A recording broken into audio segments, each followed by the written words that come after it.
Call the meeting back to order. We'll go on to 21E, Public Lands Committee, Commissioner Drew. Right. Just a quick update on a couple things that the Public Lands Committee's had their eye on. We talked a little bit in previous meetings about the Bald Mountain Mine and potential impacts to the migrating mule deer in Area 10. There is an administrative draft of the environmental impact statement out. I think the department's doing a review on that. It's not public at this point. We anticipate that the draft will come out in September, and we've got committee member Dixon assigned to keep an eye on that. So when that comes out, we'll take a look at it and see what the BLM has done to incorporate some of NDOW's concepts. And there was a field tour in June, Paul? Yeah. In June, where some of the committee members and department, BLM staff, mine staff, and some of the NGO groups who were at our last meeting got to go out and see the site and kind of brainstorm with the mine and the BLM on some ideas. And so I really appreciate the folks who took the time to go out and do that. You'll remember we took, last summer, we took a tour of the proposed Wild Horse Eco Sanctuary on Spruce Mountain. There were some concerns there in that the Eco Sanctuary proposal actually encompasses some existing wild horse range and herd management area, which would be converted back to Eco Sanctuary. There's also a huge concern in terms of wildlife aspect for not only elk habitat, but also mule deer winter range. The BLM's still working on that internally. NDOW is a cooperating agency, so if anything moves on that front, they're going to see a copy of any documents that come out. But to this point, we really have no sense of when the BLM might put something out for public review and comment, and really no sense just on timelines in general. The big presentation that we had was from Noble Energy. We had Robert Beldman and Lee Hinman that came out and gave us a presentation on what Noble Energy is looking at in terms of oil and gas development in Elko County. It is fairly significant. They have 375,000 acres in Elko County. They're up in Marys River north of I-80, and then they kind of run down basically the face of the East Humboldts and Ruby Mountains towards Spring Creek.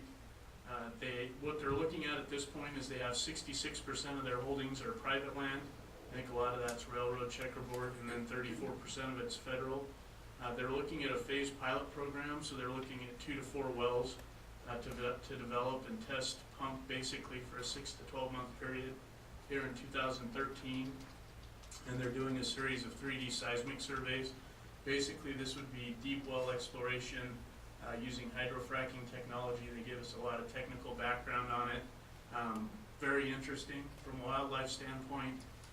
Obviously, there's some concerns on what sort of support infrastructure, increased traffic, and well development that they might have. I think a lot of those questions at this point aren't necessarily answered because I don't think they've completely characterized their potential resource.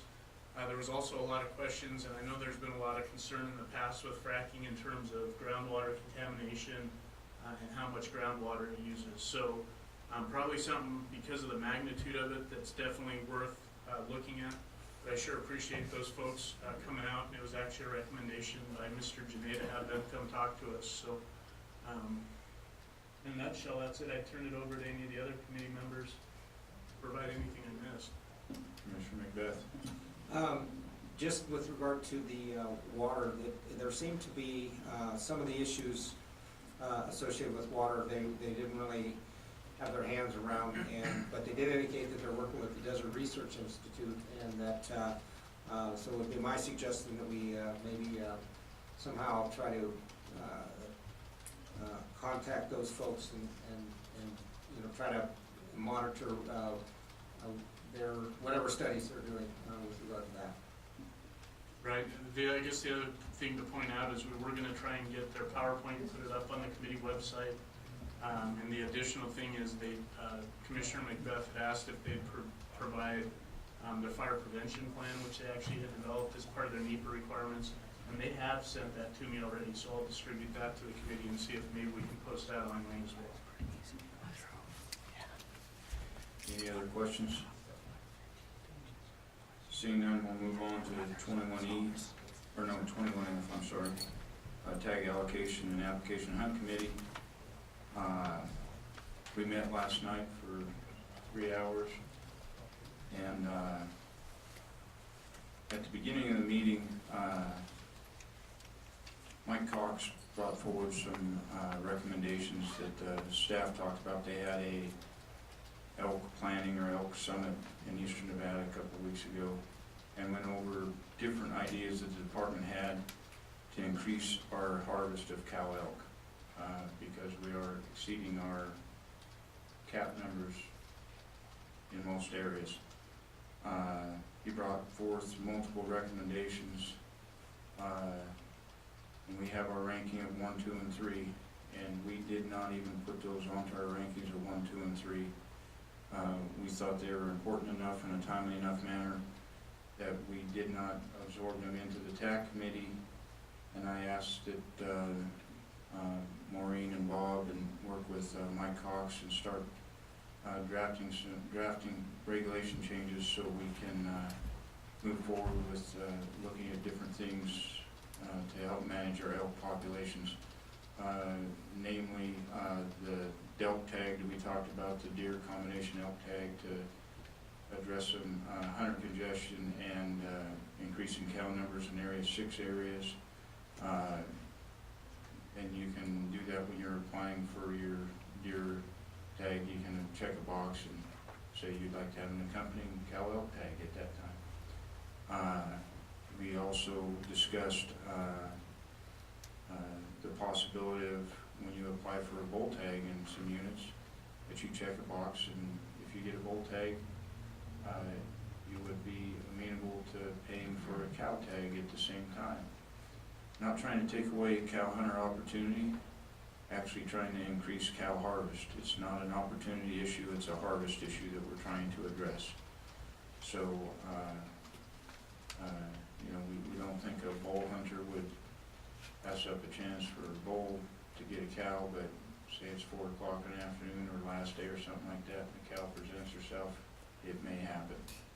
So, those were a couple of suggestions by the department, and with the discussions we had during the quota setting and season setting with our cow hunts, I thought it was a timely enough manner that we needed to get working on it, not run it through the committee. So, and we did address multiple number 1 items. We did table a few of those. We did say that we were going to look at the military retention of bonus points. What were the other ones we were keeping on? It's been a long couple of days. I didn't take notes. But the other thing we discussed last night was the survey. We've all been auguring around on how to conduct a survey.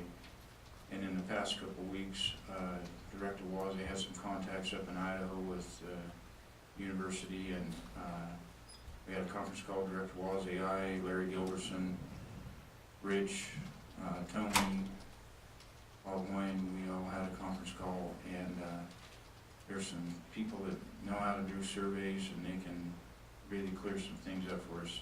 The way that I want to go seems to be the way that we don't get accurate results. They have better ways to do it, and that's why they do surveys. So we've directed staff to go look at that survey possibility, knowing it's going to cost us $25,000 to $40,000 with some department time and department mailing to get that survey going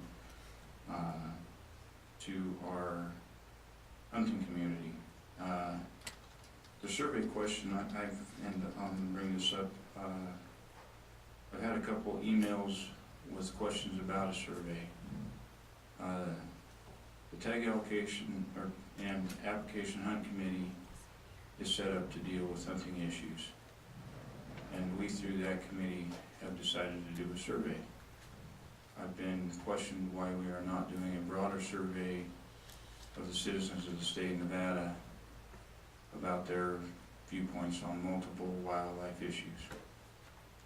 That is not the charge of the tag allocation committee. That may be something we need to address in a different manner, but not through the tag allocation committee. If we're going to do that, we're going to do that a different way and a different time. So I see those as being 2 separate issues. Does anybody else have anything to offer? last night. Director Wasley, was there anything I missed on that you can remember? Chad, you were at the meeting.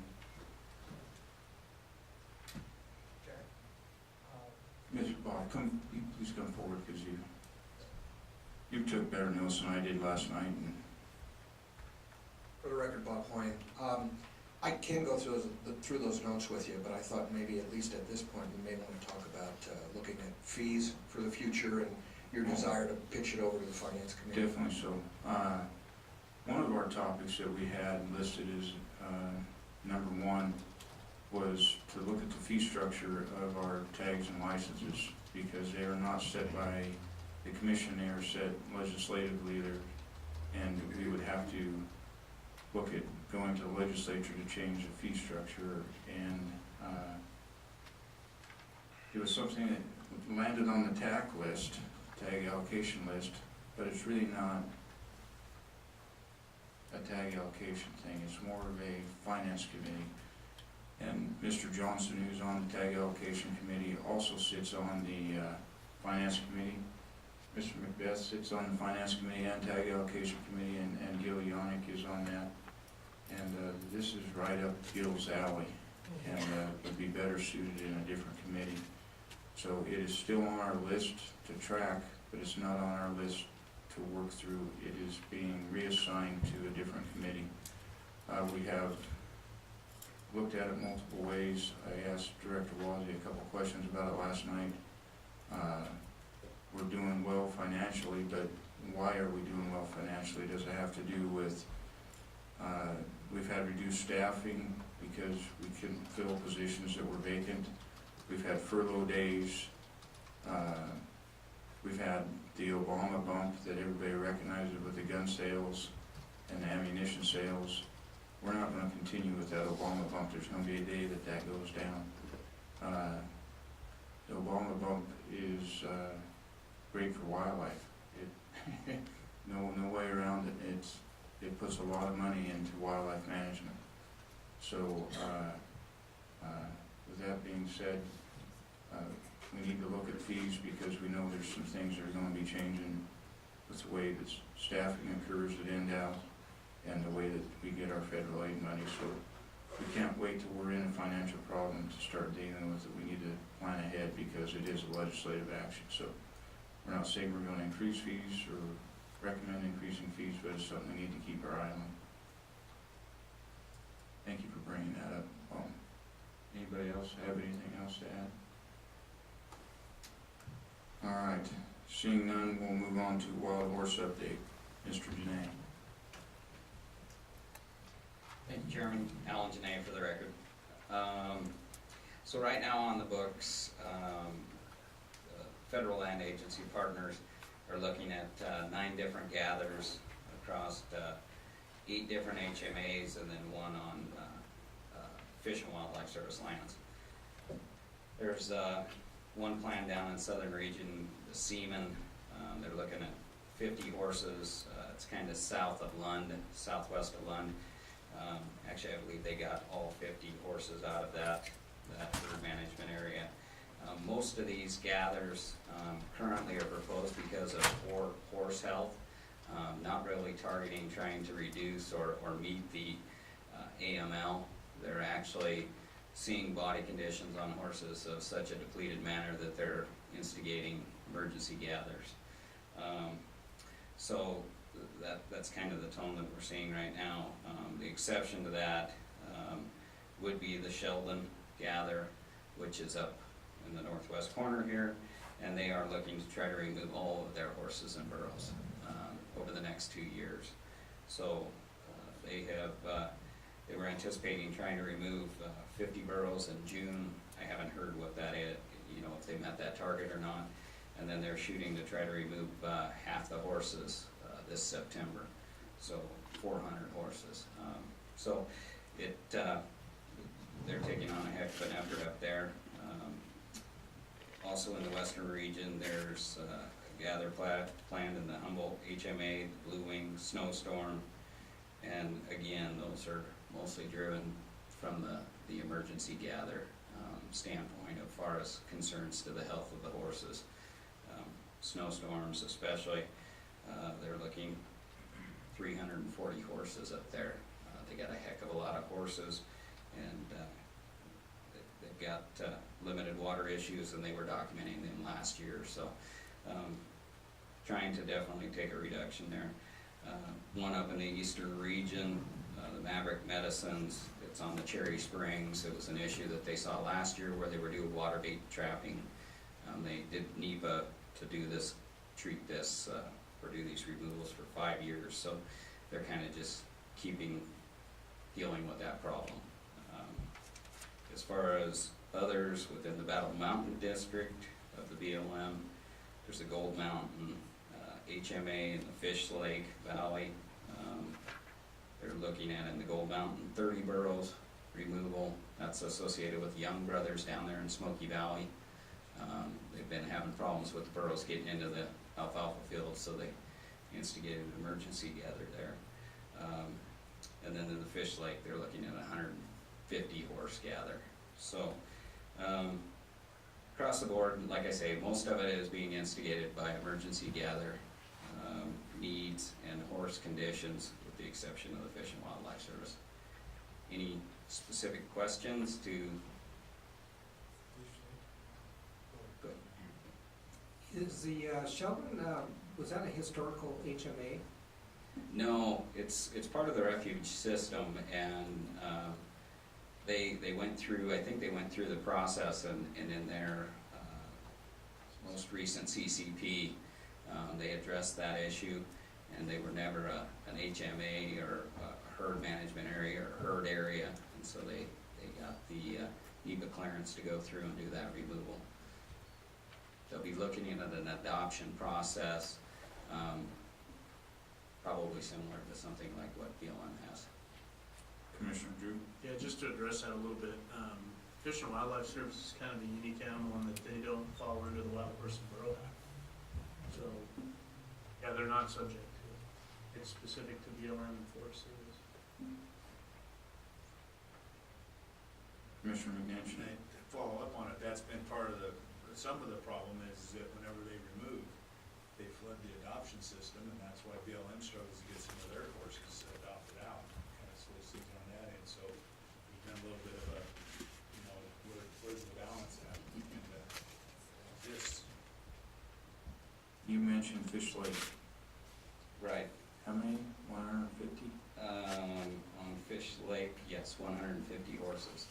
Because that's been a concern of mine. We have a couple water developments down there, one with my dad's name on it, that I'm starting to see horse use on one of the water developments, and they can keep a whole lot of sheep going for a long time on water development, and a couple horses can suck it dry in a matter of no time. Yeah. And so, if they weren't doing that, we'd have to start looking at a fencing project, so You betcha. I'm glad to hear that. Thank you. Any other questions? Thank you. Thank you. Thanks for moving to Reno. 21H, Mr. Ward. May it please, Commissioners, Mr. Chairman, Harry Ward, Deputy Attorney General, for the record. In addition to the support material that I provided for litigation report, I'd like to also inform Commissioners that there was a court ruling on item number 6, and that was by the Ninth Circuit, and I'll just give you a little background. Number 6 is the United States versus State Engineer and NDOW and Nevada Wildlife Association. And this is in reference to the Carson Lake and pasture change applications. This was at the Ninth Circuit Court of Appeal in San Francisco. NDOW's application to change the place of use of water to the Carson Lake and pasture was protested by the Pyramid Lake Paiute tribe. The tribe protested on the basis that the water applied to the wetlands was not for irrigation use. The state engineer issued his decision overruling the tribe's protest. The district court reversed the state engineer's decision, holding, among other things, irrigation is for a cash crop, and that was under the Alpine Decree. And as of recently, and this goes back as early as, I think, last Tuesday, the Ninth Circuit agreed with the district court that the state engineer's approval of the transfer of water rights violated the Alpine Decree, and the application sought for a change in the manner of use to a non-irrigation purpose was held invalid. NDOW and Nevada Wildlife Association contended that it was a change in the water's place of use, but not in the manner of use. And the Ninth Circuit did not agree with that.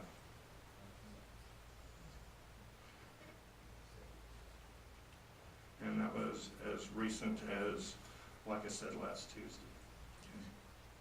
Commissioner Drew. Just a question, I might be putting you on the spot, and I know you're new to the job, but maybe we could get this answered by next time. And it may be too early because of the ruling, but what does that mean to the department and to those water rights? Does that mean we've got to file a new application? Does that mean the application would be at a reduced duty rate? That means we would not be able, we would have to file a new application. In other words, the application for a different place of use instead of a manner of use was not valid. In other words, we can't say we want the water rights for irrigation purposes for wildlife. And they say, no, that's not going to float, no pun intended. Any other questions? Commissioner McNinch. So do we have water or not? No. No water. We own water, we don't have the right to use it at this point. We would have to go back and reapply as far as the purpose of the application for the water rights. We haven't forfeited ownership because it's just the manner of use that we need to deal with. Correct, under the Ninth Circuit's confirmation of the district court's interpretation of the law. It just changed place of use, not manner of use, which was, That was the allegation, or that's what the contention of NDOW and okay. was a change in place instead of change in use. So,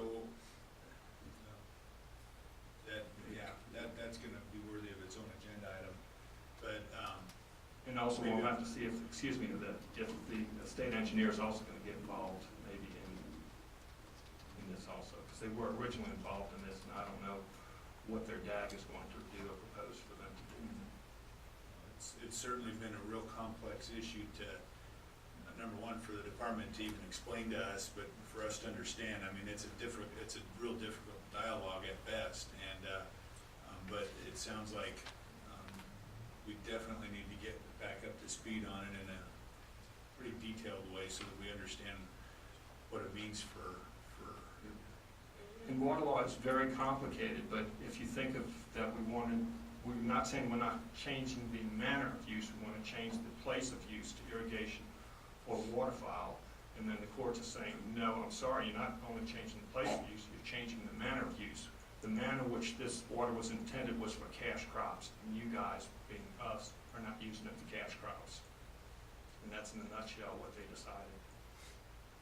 What it means is you're back to square one. You have to go through a new filing period, which means more publication periods, which means more review periods, which means it could be a 2-year process before we get water again.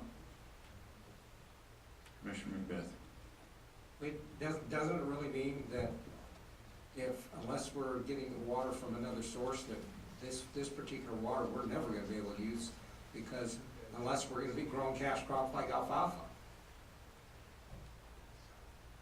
If the Alpine decree says that the manner of use is only for cash crops, then that means, in my mind, that we're not in the business of growing alfalfa, the department, and therefore that water cannot be, we're not going to be able to use that water. So we're going to have to maybe look at, if we own water that's solely for cash crops, maybe trading it or exchanging it for some other source that we could use in Carson. Maybe that's what we're going to have to do. But anyway, I think we need a report, but and I'd certainly like to read the opinion, but I've got a little bit of understanding of water law, but manner of use, means that if it's pursuant to a decree that's occurred in a basin or wherever it is, that's it. It's adjudicated, it's done. We didn't file for a change in manner of use. I think we could still change for filing manner of use. I played with water for 10 years at on the Truckee River, so, we would change it from agriculture to municipal industrial. And I think where they missed on the application this time is they didn't change the manner of use. Is that a correct assessment? In brief, I think you are correct Yeah. in that way, and that's how the courts looked at it. They said, you know, the manner of use, the intent was for agricultural cash crops.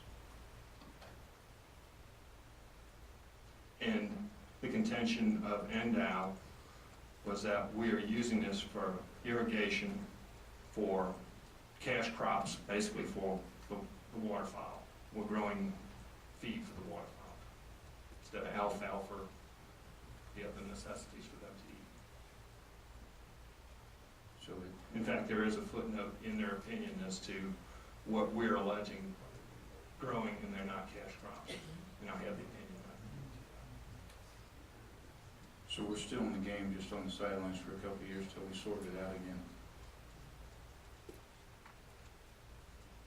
Okay, so we won't bog it down here, but I guess from rhetorical question, what's that doing to that wetland out there? it. Unfortunately, I think it's drying up. Well, and that has, I mean, that is more significant than I think any of us even realize right this very second. That is as bad a news as we've had in a very long time, if that's the case. Everything we just did, talk about driving home Dr. Mulvey's point for us, for him. All right. We do have other water out there, though. This isn't the only water that is zoned for that Carson Lake, and there's some tailwater that gets there. There's some other sources that, it's not 100% of water right for the Carson Lake and pasture. Yeah, I actually have this item, subsequent to this conversation, is on my list of potential agenda items. And we can look at the total amount of water, the percentage that this is, and better explore the ramifications of the decision. So that's coming up on the agenda here, and it's the Commission's pleasure. We'll certainly put that on a future agenda and provide an update on what proportion of the area's water this might have been. If it can be put together for the next agenda, if we could get it on the next agenda, I mean, I don't know how much research it's gonna take to get there, but as soon as you can have it for a full report, we should probably get working on that and see what our next move is and how we can help. Welcome aboard, Alan. Any other good news?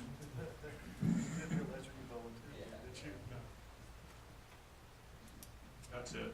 Oh, thank you. And thank you for agreeing to work with us and enjoy days like today with us.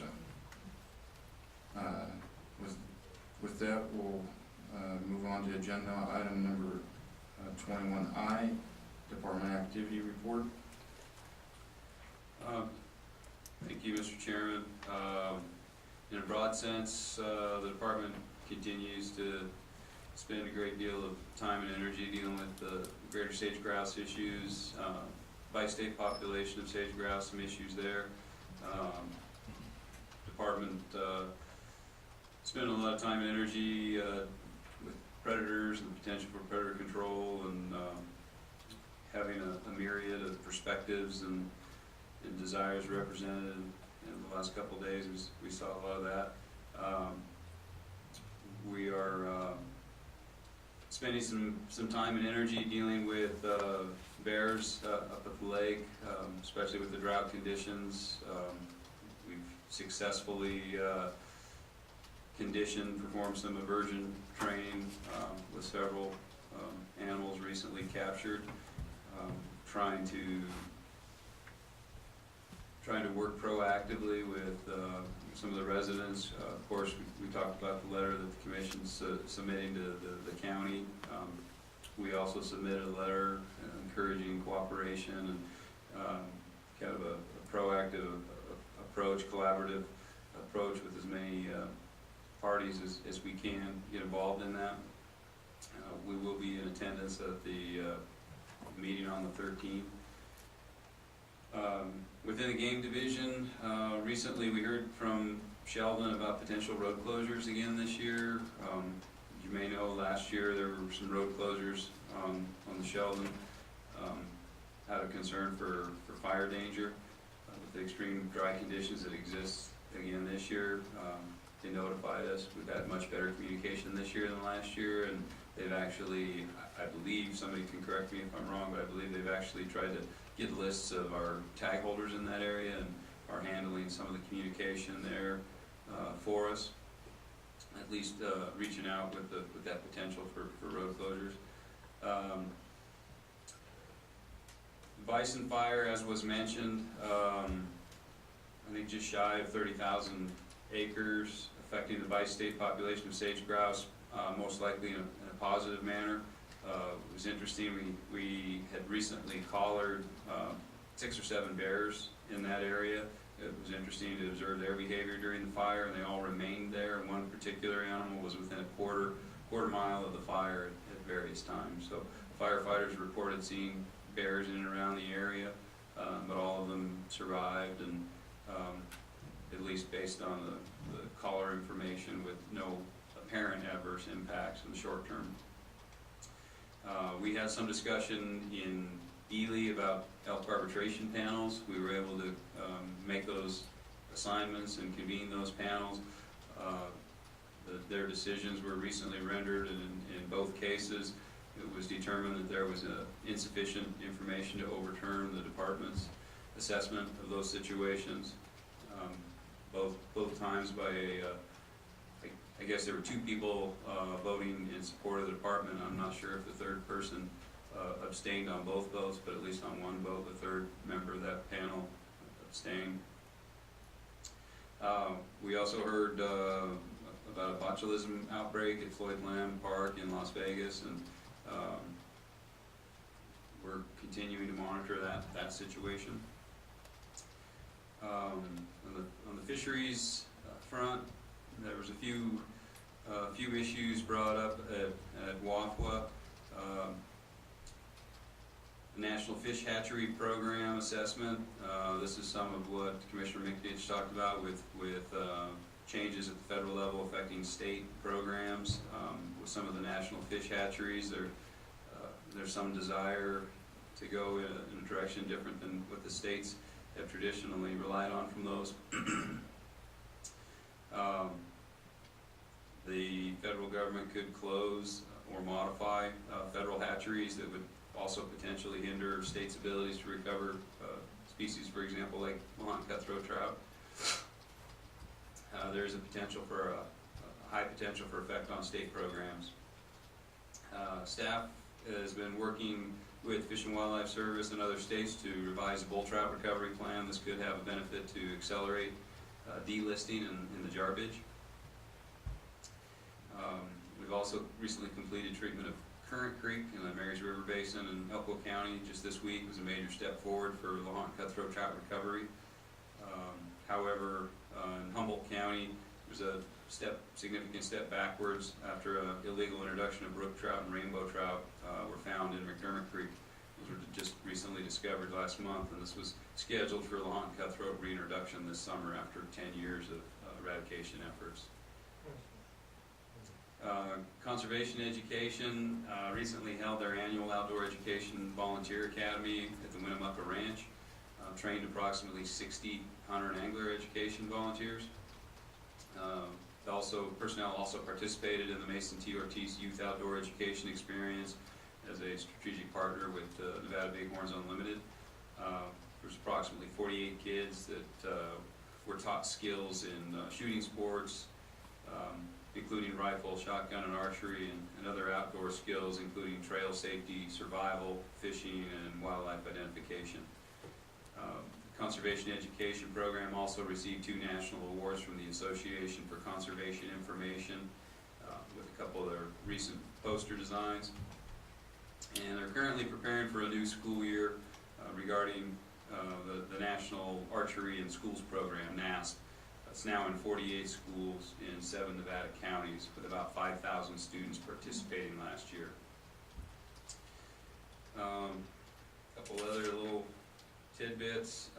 You've heard, of course, the lack of fires currently The first week of August has been a big week in Nevada fire history. The fire season of '99 was the first week of August where some lightning strikes came through, so we'll continue to keep our fingers crossed. And usually it's late September before we're feeling comfortable with fire danger decreasing. Law enforcement, certainly retention and recruitment is an issue, not just in Nevada, but it's recognized as an issue in law enforcement around the country. That was one of the main points discussed amongst the law enforcement personnel at WAFWA, and it's certainly been an issue, a challenge in Nevada, and there's a recruitment that'll be opening soon. So hopefully we'll get some good candidates. Anybody that's interested, qualified, feel free. So I think that's really all I have right now on the activity report. So if you have any questions on any of those, I'd be happy to take. Any questions?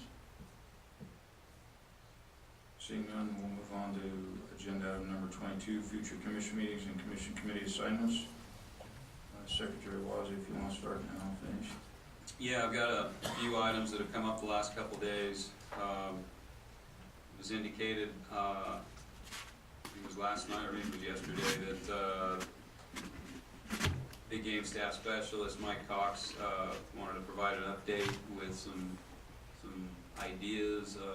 I think a view hunt was something that was discussed, and the commission asked for some of the thoughts and ideas there. That's a potential item. Also, there was an expressed desire or request to get an update on Farm Bill, potential Farm Bill implications to Nevada. Of course, we have the trail cameras, trap visitation regulation, trap identification regulation. The department received 3 petitions this week. Those petitions, 2 of them pertain to fishing regulations on the Truckee River, limits, methods of take for various sections of the Truckee, so we can have those on that agenda. And then the third petition dealt with regulations as they pertain to tanneries separate from taxidermists. September, normally we deal with the fish regulations at that meeting. We can also bring forward the draft regulation for changes that were discussed on elk harvest, the deer elk, the elk tag issue, and then the bull plus cow tag issue. And we can provide the report that was just discussed as far as the implications of the 9th Circuit Court ruling on the Carson Lake water. And then the committees, I believe that we have are the Wildlife Damage Management Committee and the Trapping Committee scheduled to meet at this time. Okay. Commissioner Drew. Yeah, I got just a couple items that we can put on the list. I don't know how pertinent all these will be, but I did get an email from Bill Miller today from White Pine County saying that their Cummins Lake Working Group was up and running and held their first meeting. I think he was requesting a letter of support for their efforts from the commission. I know they're going after a grant, and I don't know if that would be timely or not by the time we get to a September meeting, but maybe I can work with staff on that. That was one. I think between now and our September meeting, we'll have a ruling on the bi-state sage-grouse. And depending on how that comes out, it might be good to have Ted Cook, the Fish and Wildlife Service, there to explain what happens going forward. And then I'd like to get an update on the nuisance bear stuff and what comes out of the Washoe County Commission meeting and things of that nature, just in case if there's something we need to do, or if we get an invite from one of the other counties, we can figure out what we need to do with that one. Those are the 3 I had on my list. Anybody else have anything? Commissioner Lane.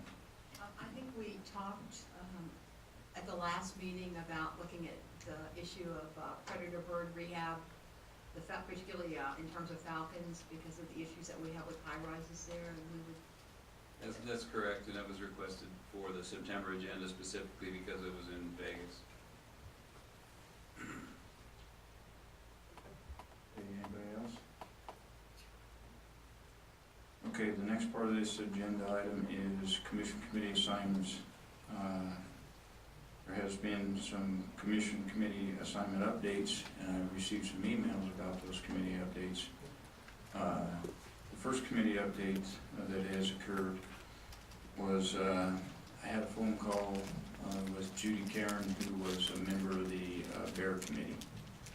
And Judy had indicated at that point that she had a desire to remove herself from the committee and not participate in that committee any longer. So with that being said, I'm anticipating that Commissioner McNinch maintain the chairmanship, Commissioner Drew stay on there, myself, I'm staying on there. And I was looking for somebody that was in the wildlife arena that had a Lake Tahoe background, and Bob Cook sits on the Douglas County Advisory Board and has been very active over multiple years. He was the chair, he may still be the current chairman of the Douglas County Advisory Board, and lives in the Lake Tahoe Basin, so I thought he would be a good addition. I asked him, he has accepted that position. I believe that Bob is a great addition in that he indicated to me that he sits on 11 different boards and different things up there between water boards and everything else, and he is looking at running for elected office, so he is very involved in the community up there and may have some different contacts with different agencies than we currently have. So he will be a great addition to that committee. The other committee is the trapping committee. We have some changes on. Last year it was Dave was chairman, I was on it, Commissioner Drew was on it, Tom Padden, we asked that he serve on it, and Mr. Ron Lurie was like a general public person on it. Ron gave up his position for health reasons, and Tom Padden was very critical when he came onto that committee because of his knowledge of the Mount Charleston area and his involvement in the Mount Charleston community, and that was pretty much what we had left as a trapping committee to address was our Mount Charleston issue in southern Nevada. So we worked through that part of the setbacks in the Mount Charleston area, and with that being said, no commissioner or no committee member Padden anymore, and Ron Lurie, so I like 5-member committees. We found that 3 didn't work because Jeremy, Dave, and I couldn't even talk on the phone about anything the way it was working.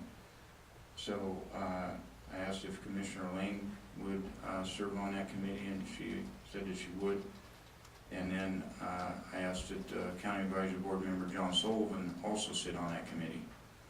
I've had some questions about getting John Sullivan engaged in that committee because of his involvement in trapping. I've known John in his commitment to wildlife for years. I have flown in the helicopters he used to own doing sheep projects and been around him for quite a while, and know that he is very conservation minded, good honest gentleman, and if we're looking at trapping regulations, I think we need to understand what they do. I took a lot of heat last time because I put Tom Padden on there and I didn't put a trapper on there. I think we have pretty good balance. I know Karen has a viewpoint, and she's the general public representative. I shouldn't miss Commissioner Lane has a certain viewpoint, and John Sullivan may have an opposing viewpoint. But the reason that I'm very comfortable in those committees is Dave McNinch's ability to run those committees in the way that he has run those committees in the past. It is very open dialogue. It is structured to meet open meeting law requirements, but it has encouraged involvement and multiple trips to the podium. It is not limited to 3 minutes. It is very open dialogue where everybody gets to say what they need to say, and we do not limit time. We do not limit content, number of times to the podium, anything like that. We try to run it, or not we, Dave does run it in that manner. think that those two committees last time took, with Dave's guidance, took some very middle-of-the-road approaches. Not pro bear hunting, not pro no bear hunt Nevada, not pro Trappers Association, not pro trail safe. I don't think we made either party happy. They were very middle of the road. And that's a credit to Dave and the way he ran those committees. I think the middle of the road approach has worked for us. I believe it was recognized at the legislature last year that with Dave's guidance in those committees and the way the commission was doing business, that we had the ability to meet a middle of the road conclusion in the end. If we didn't demonstrate that, we wouldn't have been given the opportunity with the bear hunt that we've been given to review the bear hunt the way that we did with the resolution that came out. We wouldn't have been given the ability to regulate trap check time, registration, and the things that they gave us back as a commission. I think that these committees and the commission have proven, maybe not to the far side one side and the far side the other, but the 90%ers in the middle, that we do have an ability to find some type of middle ground that may not satisfy either side on the far right or far left, but somewhere in the middle that we can justify and give some rational thinking of why we came to that conclusion, knowing that we didn't make parties on both sides on the extreme happy. So with that being said, I know that I will still be questioned about the appointments, but I'm comfortable with the individuals on there. I have great trust in them. I've known their ethics and the way they handle business, and I'm comfortable going forward with those appointments. I don't know if anybody else has anything to say about the committee assignments, but I don't think I can make any committee assignment on these two emotional issues that would satisfy anybody. I really don't. I could give everybody 10 representatives and each side would want an 11th at that time. That's where I'm at, and I know that we're going to do the best job to maintain balance and prove to the legislature again that wildlife issues should be dealt with in this body and that we have the ability to do it. If we get too far one way or the other, we will lose that ability, and I don't think we want to lose that ability. So that's where I'm at, and anybody wants to add something or have any questions from the commission, please do so. This is listed as an action item, so we're going to go to public comment. Seeing none, let's go to public comment on this. Joel. Joe Wasley, for the record, Nevada Trappers Association. I'm fine with Karen. We look forward to educating her about trapping. It's been incomprehensible to me that we didn't have a trapper on the trapping committee till now, so I applaud that very much. We need somebody that has actually done this to be on the committee. Thank you. Mr. Dixon. For the record, Paul Dixon. John Sullivan served on my board, I think, for the last 4 years, and I will attest to your faith in him as being an honest, conservation-minded person, that although when he comes to my board, a lot of his constituency are people in the trapping industry or do a lot of hunting and fishing, he's always fair and even-handed in his, in my viewpoint, in his explanation of things at the board level. He did a fine choice. Ms. Taylor.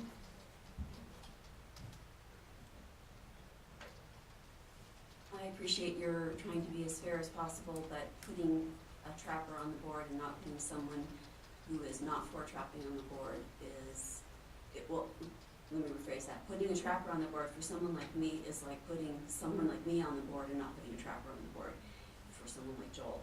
You have to remember that Commissioner Lane is acting as a commissioner, and she is being put on the side of someone who might be anti-trapping we don't know. We don't know if she's acting as a commissioner.